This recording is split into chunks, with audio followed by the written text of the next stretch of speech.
Hey guys, welcome to Kinda Whatever. I'm Jenny Angel, and this is my amazing co-host and friend Lottie Daw. Hi Hi Lottie, there. how you doing? I'm good. How are you? I'm wonderful, thank you. So what are we going to be discussing today? We're going to discuss the current situation with the royal family. The hot topic being Harry and Meghan's exit from the royal family. Well, I don't know. The royal family from Windsor Castle, Right. also known as Megxit. Yep, hence the title. There you go. Yeah, that's some crazy stuff going on there. Yeah, which was coined. Well, We have to give all the credit, I think, to the Daily Mail for coining the phrase Megxit. did they though? I mean, That's the word on the street. okay, so credit to them. Thank you, Daily Mail. We appreciate you. Hopefully, we don't get copyright stricken. I know, right? Like singing her name or something. I know. And also thank you guys for watching in advance. And if you don't mind hitting that subscribe button and the like button, if you like us, we'd really appreciate that. So let's get into it, Lottie. Why Alrighty. don't you tell me your thoughts on everything, the royal family, how long you've been interested in the royal family, and just stuff like that. What do you think about it? So, my first memory of the royal family, I was 9 years old, and my mother came and woke my sister and I up. I mean, I'm sure she had told us about it beforehand, but she woke us up in the middle of the night to watch the royal wedding between Prince Charles and Princess Diana. And were you expecting that, or did she just like wake you up and you're just like, what the hell's I going think on? she had told us beforehand, but I remember being kind of startled. Right. Like, whoa, what's happening? But it's such a happy memory for me, and I have so many. I mean, obviously, I didn't know her, but I hold Princess Diana in such high regard. Oh, I know. She was amazing. She was. And my mom and I have a strange hobby of keeping up with all of the books, the documentaries, the movies. It's kind of a thing between us. Right. And another special memory I have of Princess Diana was during my pregnancy. I have one child, and it was a very difficult pregnancy, and it was touch and go, and I was on bed rest. Mm-hmm. And I hadn't felt my baby yet. I was probably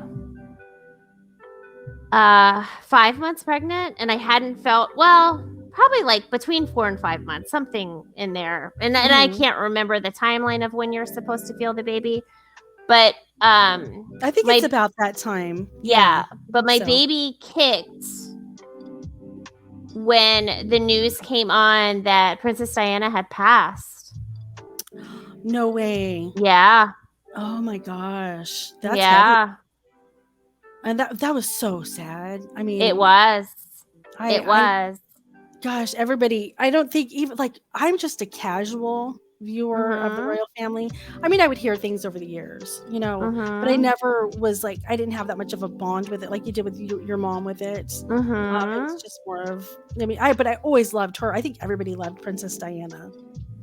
She was she seemed so genuine. Well, she was the people's princess.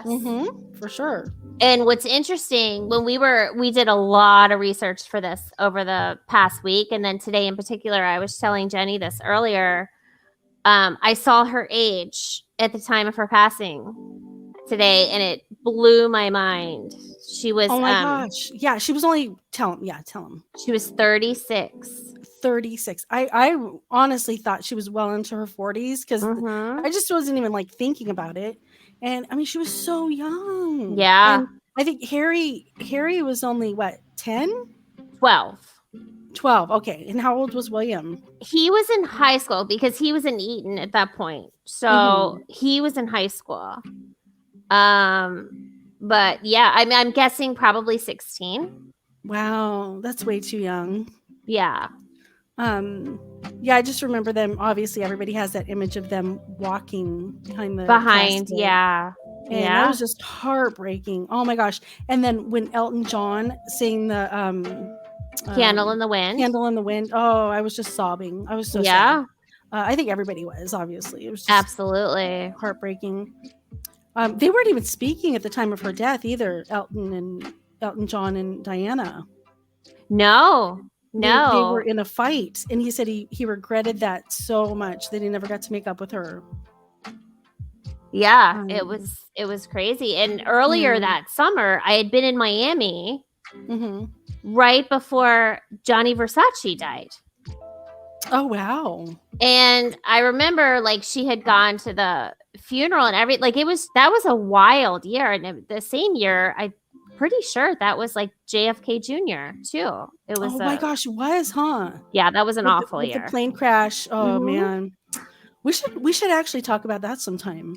Oh yeah. I could go on for days with the Kennedys. Right. Well, because they are our royal family. Yeah, exactly. They were, and everybody. So many people viewed JFK as American royalty. Absolutely. So with Diana, having her kids, and she was a free spirit, much like Harry was. Yes. And Harry kind of followed suit. He was wild. I don't know much about it, but from what I hear, he was just always getting into something, right? Yes. Well, even though Diana was royal herself because she was always titled, she always had the title of lady from the monarchy with her family, with her status. But she was a free spirit, and it was always a square peg in a round hole. Right. And she always went a little against the grain, even if she had just flirted with it. She had always gone a little against the grain. And Harry was very similar. William, obviously, he followed more suit with his father and his grandparents.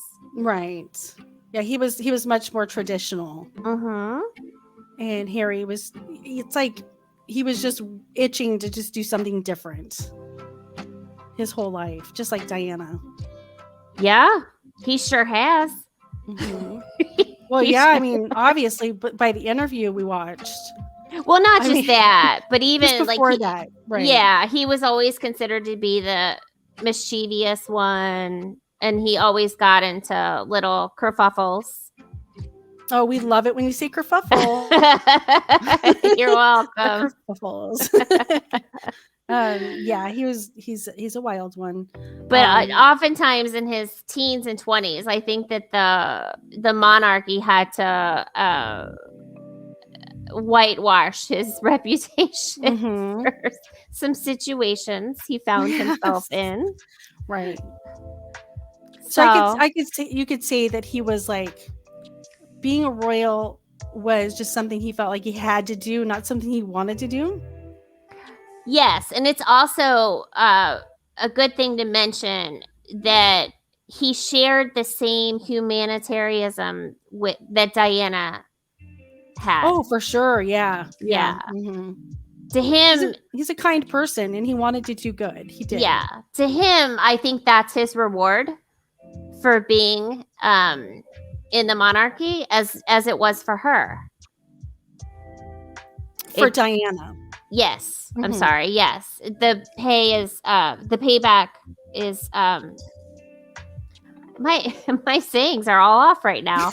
No, I got you. I feel but he's paid back in spades, I guess is what I'm trying to say. Right. Yeah. That's his payment, right. Yes, and that was also shared by his wife, Meghan. Yes, his bride. What is Meghan's Meghan Markle? That's her Meghan Markle, yes. And their wedding, I didn't even see that wedding, I have to be honest. But I've seen pictures and just like, quick flashes of videos from it. She looked beautiful. She's a beautiful lady. She's stunning. I think that it had come so soon after Prince William and Kate's wedding. How long was it between the two weddings? I want to say about 4 to 6 years. I can tell you. Oh wow. Okay, so it wasn't like do you think if it was probably 7 to 10 years, it would have made a bigger impact? Yes. Because it did not seem like it seemed like a big deal, but not like William's wedding. No. Or And especially Diana's. Yes, and obviously Prince William is probably the most likely successor to the throne. Right. And that's it's kind of messed up toward Charles because he's waited so long. Well, but yes. do you think the Camilla factor comes into play? 1,000,000%, absolutely, positively, indubitably, yes. Right. But tell me how you really feel about it.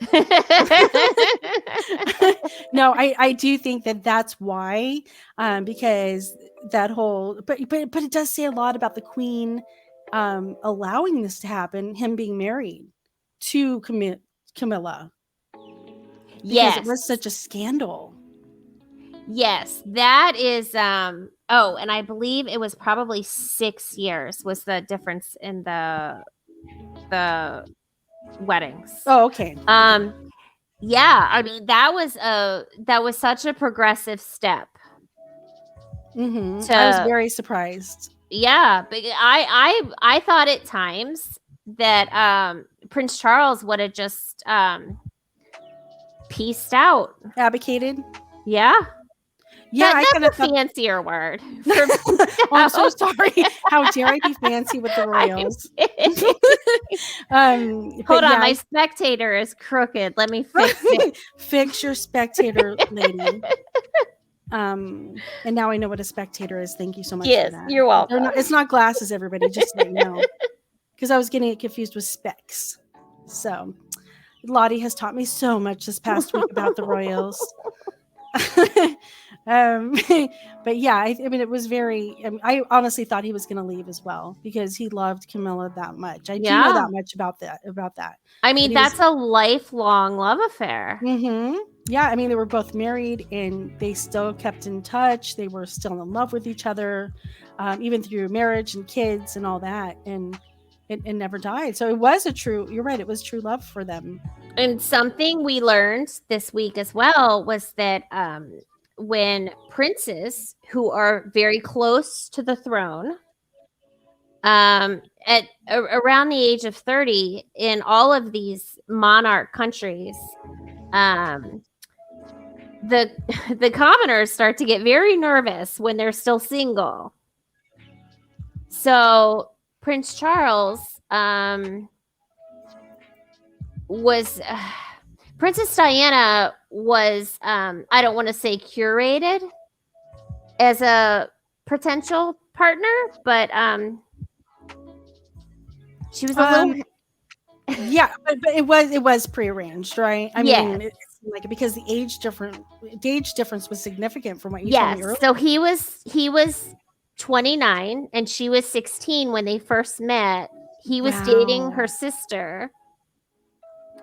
And what's her sister's name? I've heard it before. Sarah. It's been a while. Okay, Sarah. Mm-hmm. So while they were dating, a lot of the people within the monarchy noticed that Diana was a much better fit.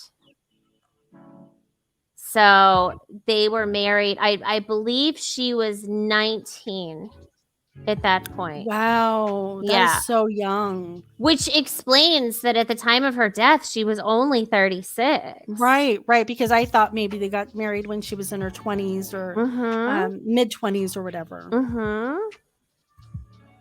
Yeah. And pardon me. Now, in hindsight, this sister might have been a better choice for Charles because she was probably more stable and wasn't such a free spirit like Diana. Well, yeah, I mean, you have to think about all of the issues that abound in that marriage. I mean, there's a significant age difference. Not only is there a significant age difference, she hasn't even matured as a Right. woman at Right. that She was point. still growing up, literally. Yeah. She's thrown into this lifestyle of a princess. She has 2 young children. Her husband is. Let me interrupt you really quick. Yes, ma'am. How long did was it until after they were married when she had William? Oh, within a year. Wow. So she was super young when she had him too. Mm-hmm. Wow. I mean, without classing it down, she was kind of a teen mom. Yeah. Yeah. I mean, she hadn't found herself yet. And I think that's probably was so like she just didn't want to be there. You know, because she was still like finding who she was. And like you said, she had 2 little kids. Yeah, and let's be honest. I think anybody listening to this, if you think back to 25 years ago, bless your heart if you're not past 24. Thank you for listening. But everybody remembers the scrutiny that family had for her because she what's that expression you always use with me? She had her shine on. I say that? I don't remember saying she that. had she shined on. There's an expression used. Okay, so the basis behind the basis behind it was that Diana brought a certain level of charisma and personality that family hadn't experienced for years. Right. It was very humdrum, boring. Oh, there they go again. And Diana brought this excitement. And definitely. Yeah, she couldn't help but shine. You know, when she walked into a room, everybody looked. She was just beautiful. She was charismatic. She was just down to earth. She was everything that they wanted to like keep to a minimum because they had to have that stiff upper lip and she was emotional. Without even trying because she was painfully shy. Mm-hmm. Like almost just physically uncomfortable with attention. Right. And then I still can't believe that she was so young when she passed. Yeah, and to this day, she's the most photographed woman of the world. Wow. Which was also and this is foreshadowing for the current situation.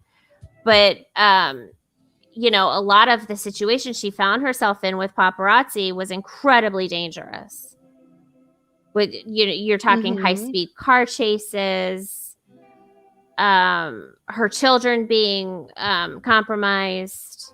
Didn't she make a deal with them, Lottie? Yes. Where okay, I will give you 1 hour of my day. I'll tell you where I'm going to be, but just leave me alone and my kids alone for the rest of the time. Absolutely. And they took her up on it. They're like, sweet, because they made tons of money from these photographs. Yeah, and the British media is no joke. No. It's not. I mean, people think that, you know, TMZ and our Daily Mail and all of that is, I mean, obviously they're predatory, but not like the British press. It's nothing like you've seen. I mean, if they don't have anything, they'll just make it up. Right, the Daily Mail for sure. I've heard they're notorious for that. Yeah, the Mirror, the Sun. Right, those two. I forgot about that. It's kind of like the version of the Inquirer or the Star magazine here, correct? Yeah, but the thing is, not that we're that much more discriminatory, but for some reason, those media outlets hold a lot more weight. Oh, the British ones? I mean, it's still obviously just fodder. Right. But but people do read it. It's very, they do read it a lot and they take it to heart more than the people here. Yeah, I'm guessing. I mean, I don't know much about it. I'm guessing maybe they do actually have some weight to some of their stories so that it evens it out. I don't know. Right. That's a I mean, I whole think other. they probably embellish, right? They take a little bit of the truth and then they just exaggerate the heck out of Sure. it. Yeah. Sure. So, okay. So Diana, she doesn't want to be where she's at. They eventually divorce. She leaves. Does she leave England? I forgot. No. She never officially left, correct? She did live in the US for a while. I thought she came over here for a while. I know that she visited. She had a lot of charity work as well with the landmines and with HIV and AIDS. Okay. I don't think that she ever left the United Kingdom. It was just like vacation then. Sure. Okay. And then when she eventually passed away, her boys stayed with Charles. Yes. And was he with Camilla at that point, or was it not publicly? Okay, so she wasn't living there or anything. I don't think so. I think what happened, and I mean, I'm not prepared enough for this part. I think okay. So what happened was after after the royal family announced the separation, there was a bit of a ping pong match between Prince Charles and Princess Diana in the media, where they both went to media outlets and told their sides of the story. And Prince Charles spilled it about Camilla while Diana was still alive. Yes. While they were separated. Because she knew about Camilla, obviously. Of course. But for him to say that publicly probably really hurt, even though they were already separated. Yes, and it's also an interesting tidbit was that so Princess Diana, she fired back. She waited for him to shoot the first shot, but then she fired back and said, I can't. I've dedicated my entire life to this man. Blah blah blah blah blah. And a lot of people within the monarchy have expressed that was the only time that they've ever seen Prince William upset with anyone, was when she had done that. He had called his mother in anger. How dare you? Wow. Yeah. And obviously he was in school at Eton. He was away at boarding school. And Prince Harry was too young at that point and had been shielded for the most part from all of that. But obviously he saw that she was being stalked by the media and the paparazzi, which ultimately ended in her death. Right. In my opinion. Oh, that was so sad. Still is.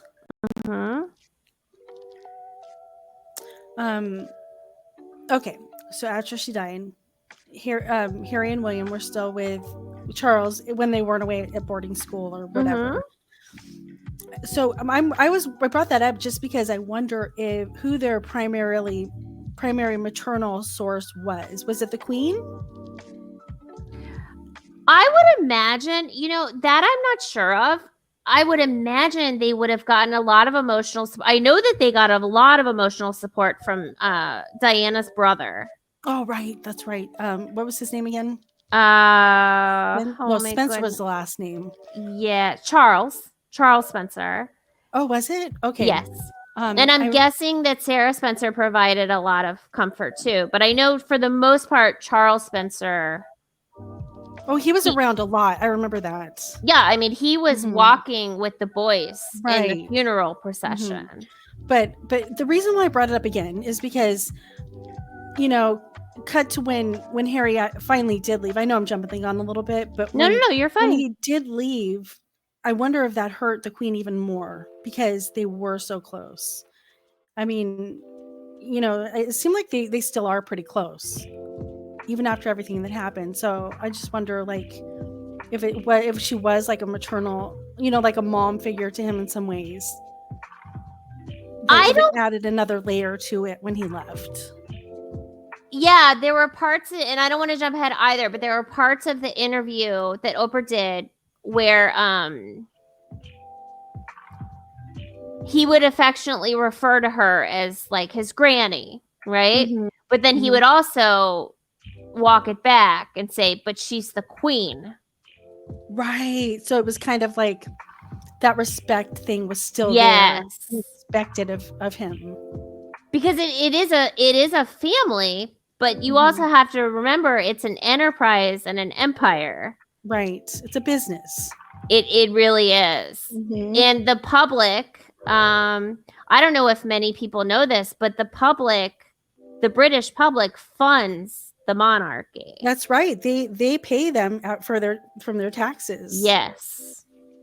So that's why a lot of people are upset just for the pure fact that Harry and Meghan had remodeled their home. Oh yeah, I did watch that today, that video you sent me. Mm-hmm. And I wrote down how much it was. It was called the Frogmore Cottage. Yes. And they paid £2.5 million to refurbish it. And later on, they have to pay that back. They are expected to pay it back as of now. Mm-hmm. And they had to pay rent on it as well. Yes. So do we want to get into how this all came about with Harry and Meghan? Yeah, I mean, I'm going to let you do the majority of the talking on that, but I will pipe in whenever I see fit. So go for it. Let me get my notes. Okay. So obviously Prince Harry was the most eligible bachelor in the world, like hands down. And he'd had his mischief. He was a bit of a playboy, right? He was a bit of a playboy. Mm-hmm. Here's a little bit of fun fact trivia. The night before Meghan went on a date with her first date with Harry, she had been on a date the night before previously with Piers Morgan. What? Yeah. Isn't he a little bit old for her? I'm not sure. Yeah. But I mean, not that it matters. Age is just a number. I believe genuinely that.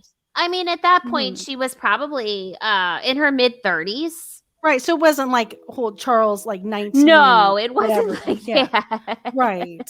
So, okay. Wow. That's crazy. Really? I had no idea. That she had been on a date with Piers Morgan. And the night she met Harry, I guess she had maybe had some subsequent plans or something with Piers Morgan, and she ghosted him. Wow. So it was like when Harry met Meghan. So there's this whole other narrative, though. It's so interesting, and you can look at this. There's lots of videos and media. It's interesting though, because after the whole thing went down, Piers Morgan is obviously a British journalist. He's on a British morning show, and obviously he was also the successor of Larry King on CNN. But he went back to England, and now he hosts a morning show. But he was very shook by this. Really? So he was getting kind of like lost. He was caught up in his feelings with her. He has a very negative opinion of Meghan Markle because he considers her a one and done. Like he considers that because they had this date and she ghosted him. He's like, well, she's done it before. She has a pattern. Oh my gosh. So he's still using that? Yes. And that's where this gets really, like, if you're following like the current story in the British press, it gets he's running this narrative and it gets very messy with the British press because he's basically saying to everyone, like, I told you so. I told you so. All right. Does that make your heart feel better there, poor little Piers? Get over it, dude. Come on. But it's a very interesting side story to the whole thing. So anyway, I had no idea. That's hilarious. Yeah. So, but you can Google it. He was jilted after one date, and maybe they had spoken for months before this date. I don't know. But anyway, so they met on I don't know who set it up. I heard that too. Harry and Meghan were set up by somebody, like a blind date. Right. And that was in 2016. And then in 2017, they were engaged. They moved really quickly. Yeah, 2018. I think they said it was like a year and a half, or I think 18 months. 17 or 18 months. Yeah. Yeah. I remember that. 2018, they were married. They'd had a private ceremony a couple days prior, but it wasn't legally recognized. But they did it. They did it just so they would have that memory. So it would just be for them. I remember her saying. Yes, because they were very aware that it was all just a horse and pony show for the. Literally. Yeah. Yes. Yes. And then obviously in January of last year,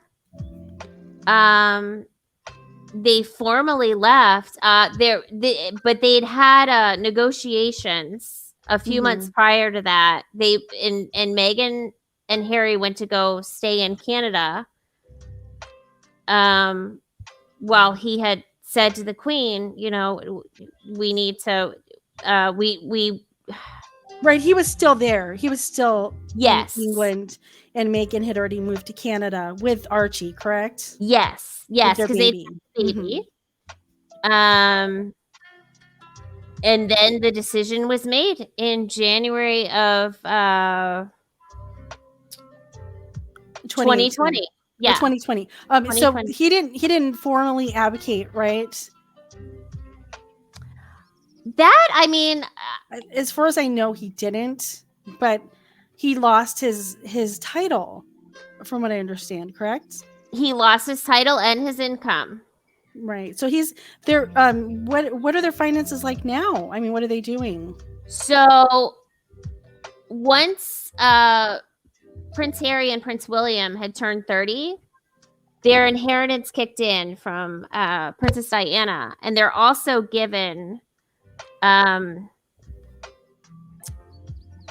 annual salary from Prince Charles.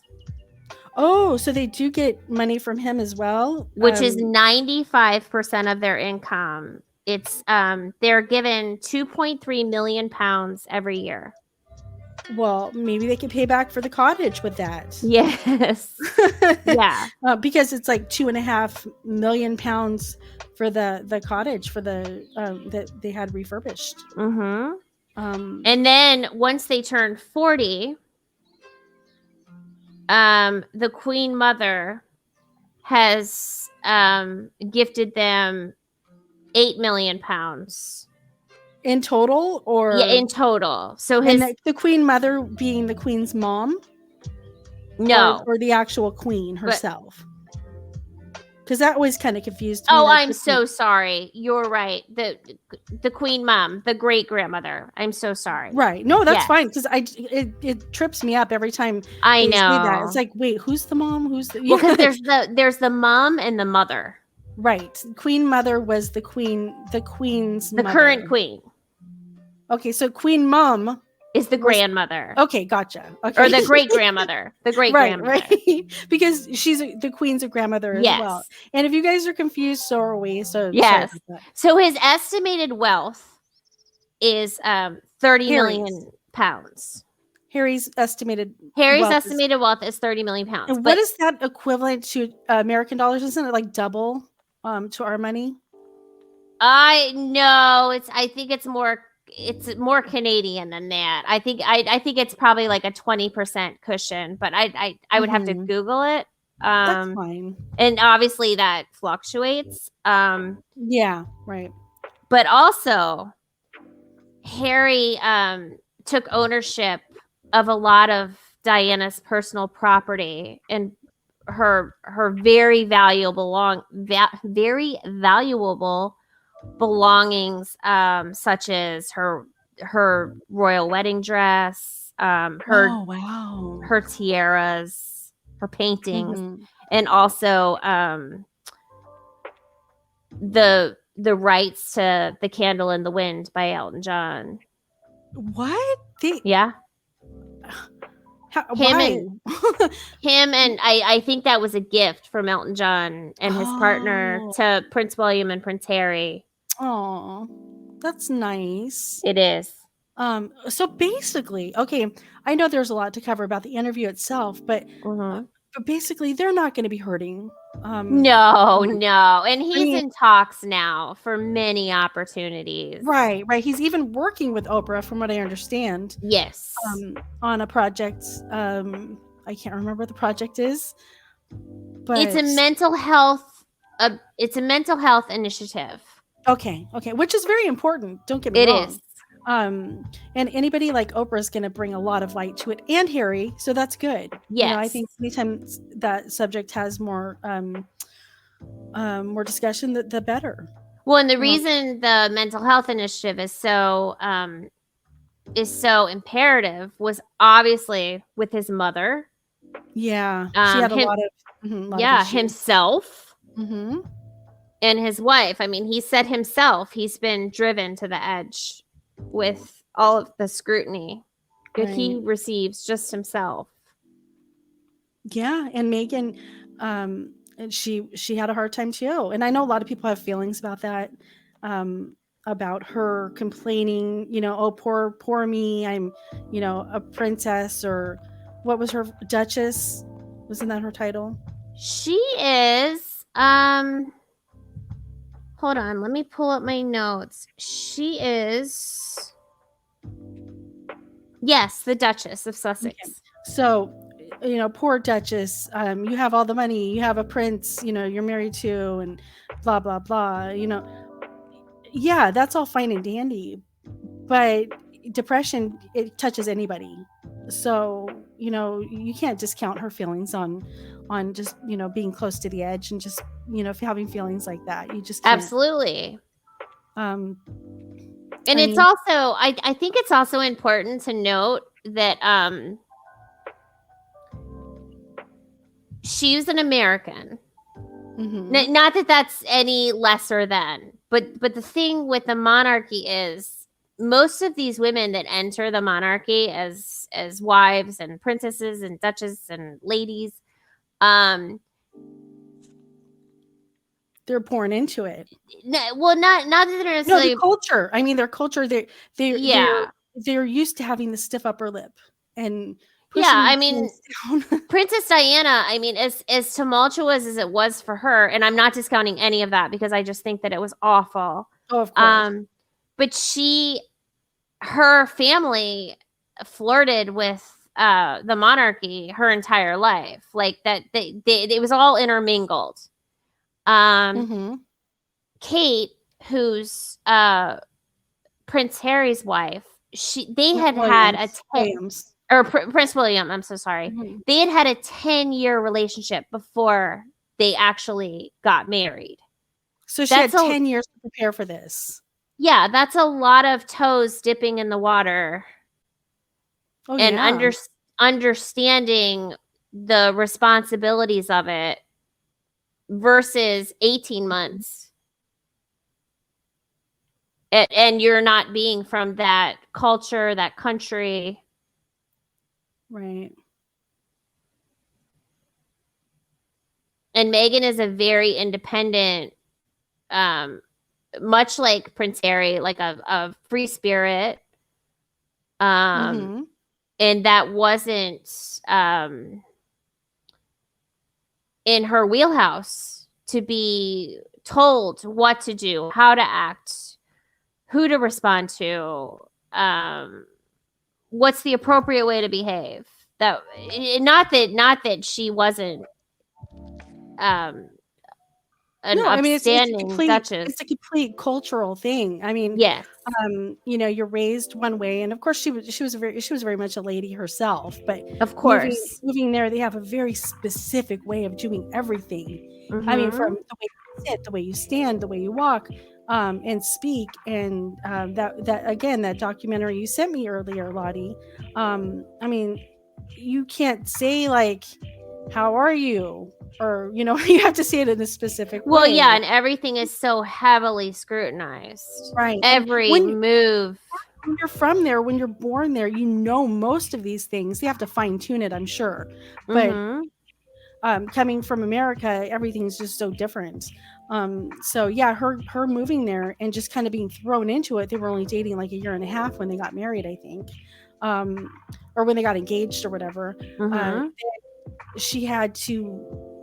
Sure, she might have Googled it. She said she didn't Google anything, which I don't buy. I don't buy that. I'm Um, sorry. I would Google somebody if I was just dating them. I Yeah, mean, I have. yeah. So I don't think many people buy that she didn't Google. But I mean, even if you prepare yourself and you look everything up, once you're in that situation, it's going to be difficult as heck to acclimate to your surroundings, and all eyes are on you. Everybody's Mm-hmm. watching every single move. Mm-hmm. So that in itself is very difficult, I think. And I think that was kind of your point, right? Like Absolutely. you don't know the scrutiny until you're in that situation. I mean, yeah. I mean, I'd think of something to compare it to if you were to flip the situation. Hmm. Um, but I don't quite know what the analogy would be. But I don't know. I mean, that's Yeah, I just mean, a. there's something we just can't think of it right now to I compare mean, it to. we don't live in a commonwealth, so it's we're fish out of water here. But yeah, it's Yeah, and again, these are just our opinions. We don't know. We might absolutely. actually have a lot of things wrong here. So if we do, please forgive us. This is just by our like little research that we did. Yeah, we try, and it's funny we say little research, but when we do one of these things, we really do try to put in like 20-30 hours of Mhm. But time. compared to people who like this is their whole life. Oh yes, I'm Um, just saying, if there is again, this is our opinion, so if there is a discrepancy, please forgive us. Like exactly. we try to do our best. Yeah, and if we got something wrong, you could leave it in the comments, but just be nice. Absolutely. Yeah. Just be kind of nice because we're so fragile. I'm just Oh my goodness. no, we can take constructive criticism, of course. Um, but yeah, anyway, I think Don't our make point. me take my spectator off. Oh my gosh, don't make me take my specs off because then I can't see. Um, but yeah, I think again, going back to Meghan and being thrown into this situation and Mm-hmm. people having these high expectations of her, I think she did really amazing for what she was in when she was there. A lot of people looked up to her. She had good intentions. She did good things when she was there, right? Yeah, Um, and not to mention, the British public saw her as the second coming of Diana because she was such a free spirit, and mhm. she was gonna put a breath of fresh air into the monarchy once again. And I She think I think people loved they still love Kate. Kate is very Yes, um you know traditional, and very. and Megan is not. Yeah, I mean, I love Kate. I do too. I think she's Yeah. beautiful and amazing and everything as well. But I thought Megan, you could just tell she's definitely the type Harry would like because she speaks her mind. She's very smart, very articulate, very doing her own thing. She's a feminist, right? I mean, that's what she Yes. classifies herself as a feminist, correct? Yes. And she was doing those things before she, got with Harry. She absolutely was. So do you want to tell the fun fact about Meghan when she was 11 years old? Okay, so it was a commercial. I believe it was Dawn dish detergent, right? Yes, ma'am. And she was a little kid. I can't remember 8 or 10, or I don't remember her age. 10 or And 11. okay, so around that age. And she saw a commercial, and I can't remember the exact quote, but it was for women who do dishes. Was that it? Something around the lines of like, we need to make women's work easier, something Right. like So that. she got really like, wait a minute. women are the only ones doing dishes? I think not. So she wrote to Procter and Gamble. They make Dawn dish detergent, and she Yes. said, and I'm just doing this from memory. So if I get it wrong, let me know. She said, women are not the only ones who do dishes. Can we change it to people? Um, and they actually listened to her, and they put for people who did dishes, and so she Yeah. actually changed that, and that's pretty dang amazing in my opinion. That's incredible. Right, that they listened to her, a little kid. It made them rethink their whole branding. She wrote a So letter. yeah, and a strongly worded letter. It was a strongly worded letter, but it was a letter. It wasn't a campaign. No, It was a letter. And that's pretty amazing, and that probably gave her the confidence to keep doing stuff like that. Not to mention, she had a very strong mother. yes. Her mother is a yoga teacher and just a very She's a nurse, a yoga teacher, a psychologist. Oh, was she? I didn't know about. I just knew about the yoga thing. I don't know why that stood out the most to me, but well, she's very centered. Like the Mhm. mother is very centered. The mother is very She's gorgeous too. oh yes. I mean, it explains why Meghan's so pretty. but yeah, I think that having a strong mother, having her dad was, what did her dad do? Lighting for Married with Children? Yeah, he won 2 Emmy Awards. I think one was for All My Children and another was for Married with Children. Married with Children. Wow, a lot of children. Yes, lots of kids. Yeah, so I think she had these strong parents, so that probably gave her the confidence to But her father and other members of her family, other than her mother, had a very checkered past. Right? Didn't they divorce when she was little? Yeah, I think she was only 6 or 7. Okay.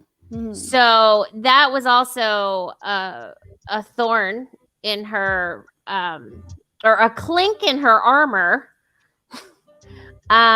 Nice one.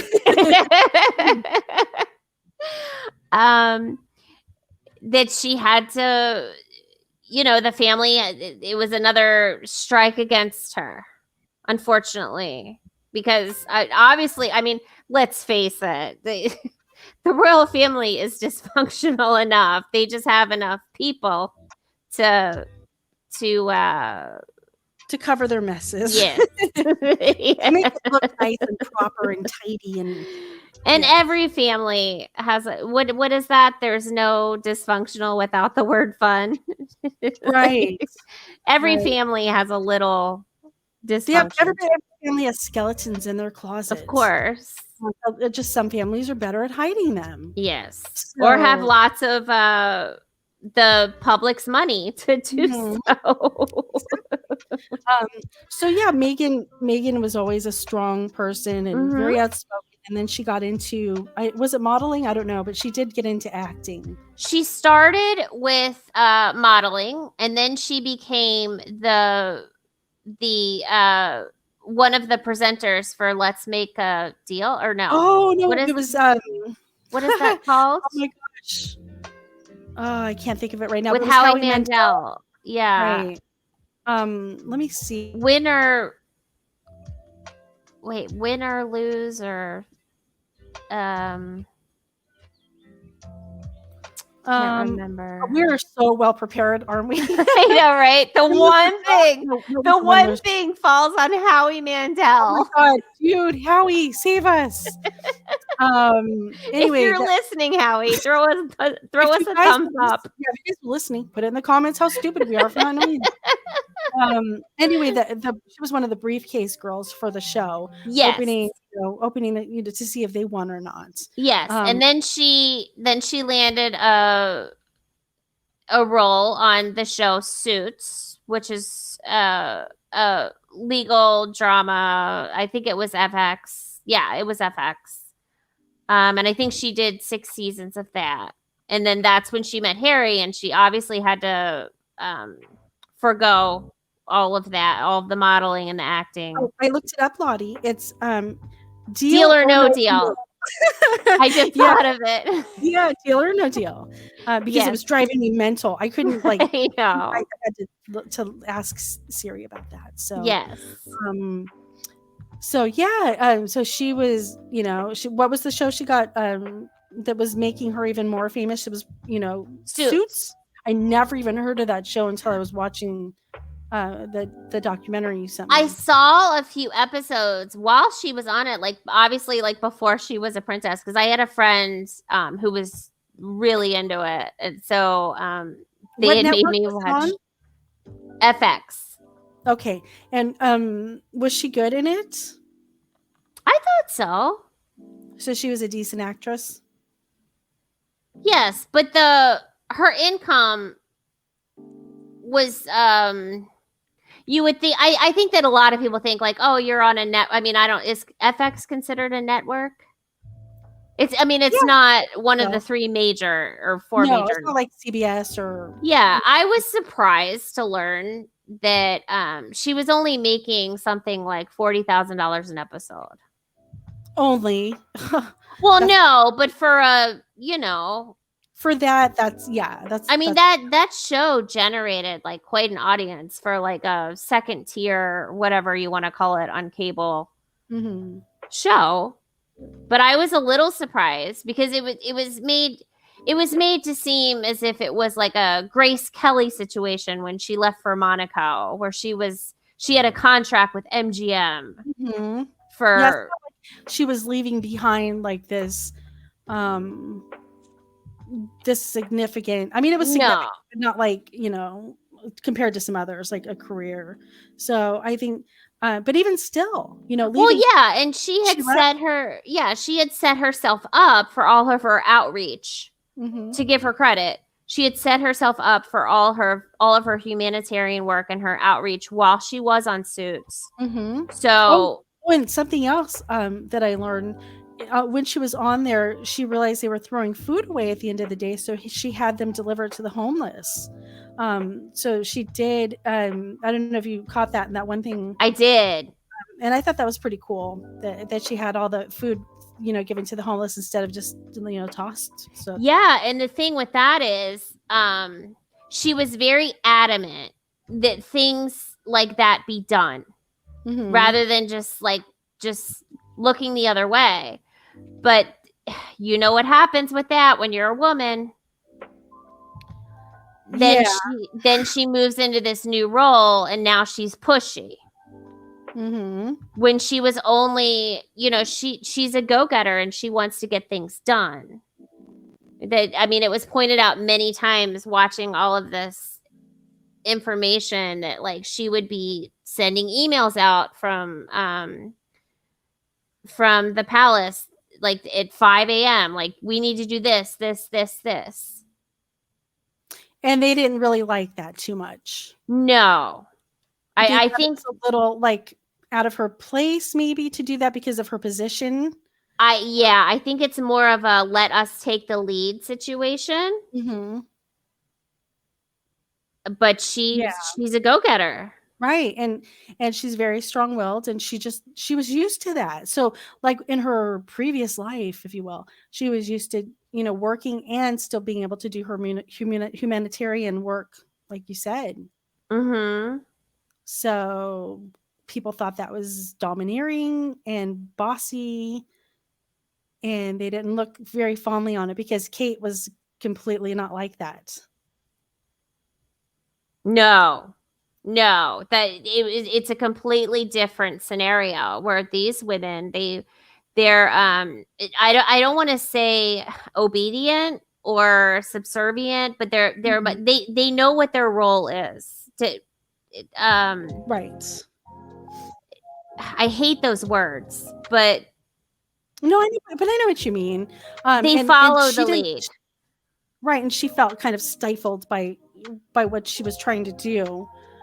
They took away her, her social media. They took away. Yes. She had to give up her career. Um, and then she moved there, and of course when you think about it, oh yeah, you could do this, but when you're in that reality, that's entirely different. Like your whole way of living changes, so that's gonna take a lot to get used to, and she wasn't getting used to it, was she? No, and there was a lot of buzz between the engagement and the marriage and the honeymoon phase where there was a lot of buzz created with her being a go-getter. And the firm, that's what they call the enterprise of the whole monarchy, the people in charge, they preferred that she not even go out for errands or lunch or anything, because they didn't want her to be photographed because she was already creating too much buzz. Right. And they felt that the press didn't treat them very fairly. Yes. And I mean, I think at one point she said that she hadn't left the house for 4 months. Right.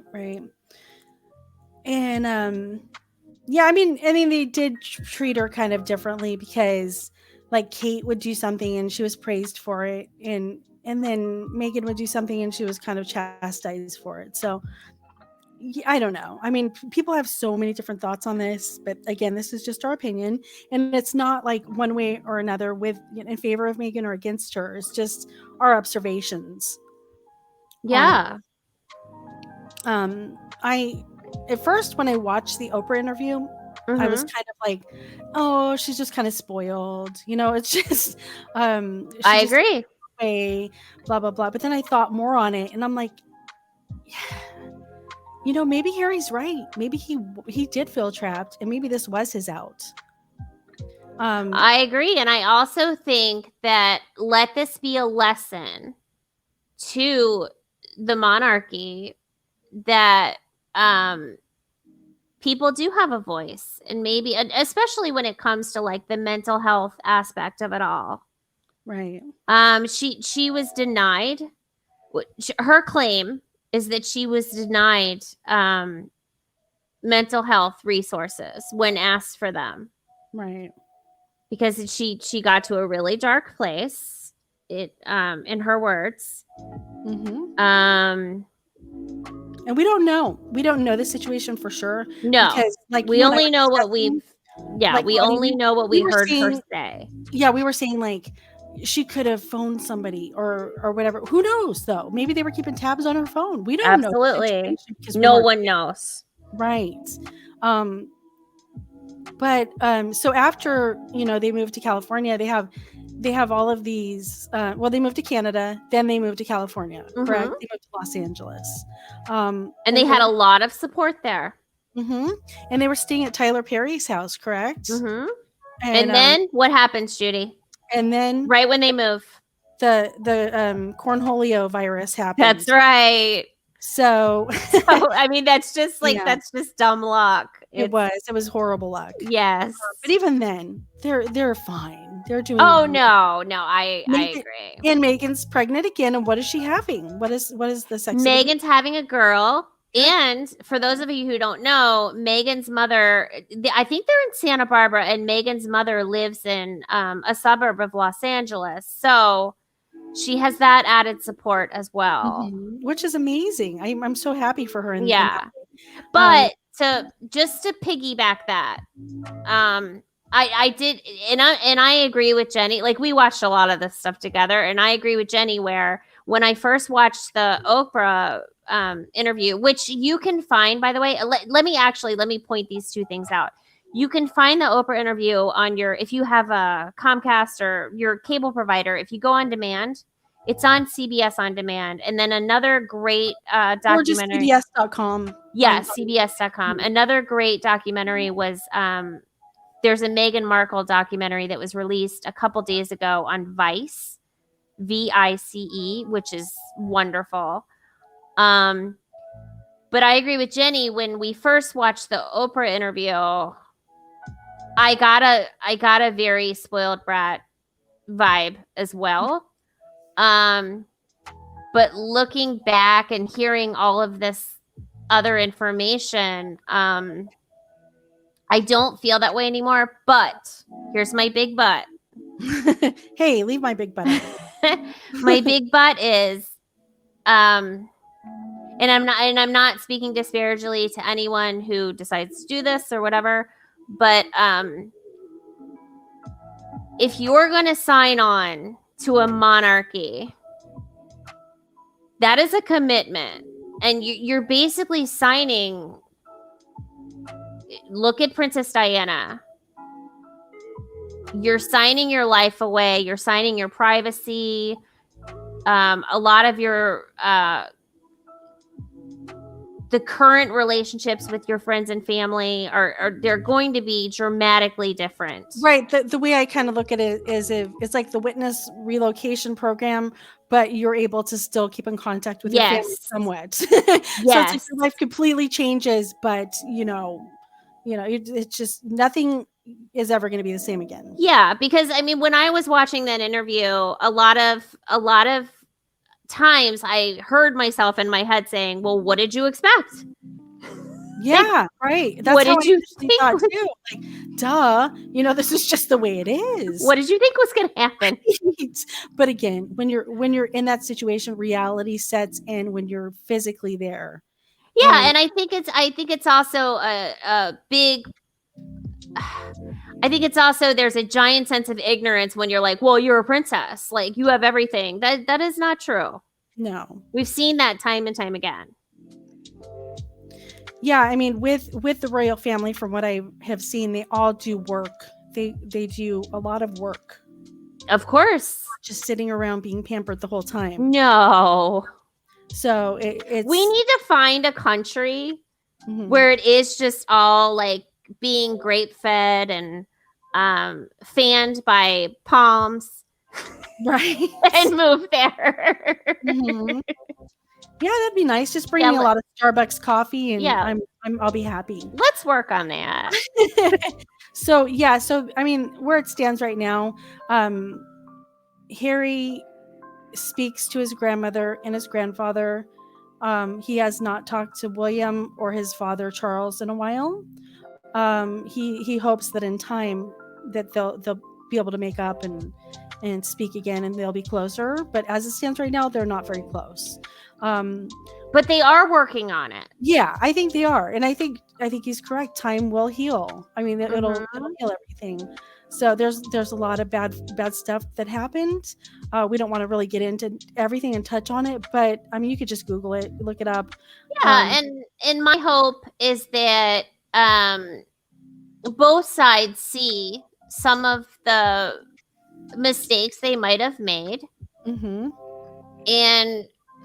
work on it, because generationally this has been happening time and time and time again. Yeah, I'm sorry, go ahead, Lottie. No, I'm just saying things don't seem to change. Right, and I was gonna say something that Meghan said, and it really stuck with me. It resonated with me, Lottie. She said, "It's not enough to survive something. That's not the point of life. You've got to thrive." And I really do think that she was not thriving where she was at. She felt like she couldn't be herself. And I think Harry kind of felt that way too. And this kind of was his way to move on. Would he have left sooner? I mean, would he have left if it wasn't for her? I think eventually he would have, but I think I agree. This made it happen a lot quicker because of her, because he loves her so much. He loves his family, and he wants to make them happy. So again, I could see why Meghan did it. Why she wanted to be close to her mom. She had babies. I mean, that who wouldn't want that? Again, she knew what she was getting into, but she didn't know fully until she got there. So I think that's the moral. Yeah, that can't be discounted. You don't know what it's like until you are in the situation. Absolutely. So, well, maybe we should wrap this up soon. Okay. But it was really good talking to you about this topic, and I can't wait to do more on this new channel of ours. I know, this was so exciting, you guys. Look, we did and we barely giggled. Yeah, I know that's so unlike us. Usually we're just really silly. But if you do like what you heard, please subscribe, absolutely, hit that notification bell, and hit all so you know when we're going live, and leave a comment on your thoughts on the Harry and Meghan situation, what you'd like to hear about in the future, and have a beautiful day. And remember, you only have one life, so make it a happy one. We love you, and we'll see you soon. That's right. Peace out, Cub Scout. See you later, Lottie. Bye. Bye, guys.